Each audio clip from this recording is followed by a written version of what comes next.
చదువు కోసమో కొలువుల కోసమో పరీక్షలు రాసేటోళ్ళంతా ఎగ్జామ్ సెంటర్ దగ్గరుంటే నడుచుకుంటానో సైకిల్ మిన్నో పోతుంటారు. దూరం ఉంటే బండో ఆటోనో బస్సులనో రైలు బండ్లనో పోతుంటారు.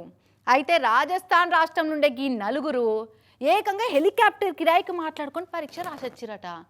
అట్లని మరి వాళ్ళు రాసింది ఐఏఎస్ ఐపీఎస్ పరీక్ష అంటే అట్లా కూడా కాదట. ఇంతకు మరి ఏం రాసిర్రో?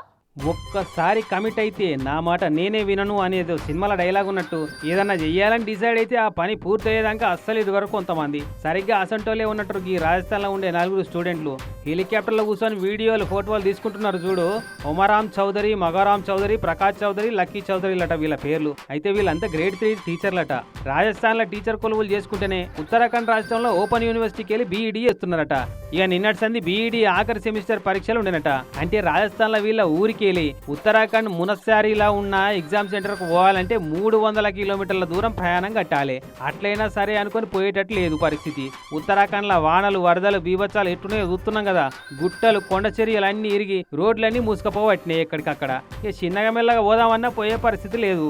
పోనీ ఈ తాపక పరీక్ష రాయకుండా ఊకుందాం అనుకుందాం అంటేనేమో పోయి ఏడాది దండుగైతుందని బాధ అనిపించబట్టే. ఈ ఉద్యోగంలో ప్రమోషన్ల కాడ వెనక పడతామని ఆయనతో ఏం చేసిరంటే ఓ ప్రైవేటు ఏవియేషన్ కంపెనీ సీఈఓతో మాట్లాడి గిసారి పరిస్థితి ఇట్టబెట్టి మీరే సాయం చేయాలి సార్ అని చెప్పుకుంటే సరే బ్రదర్స్ మీకు నేను సాయం చేస్తా అని హెలికాప్టర్ పంపించినట.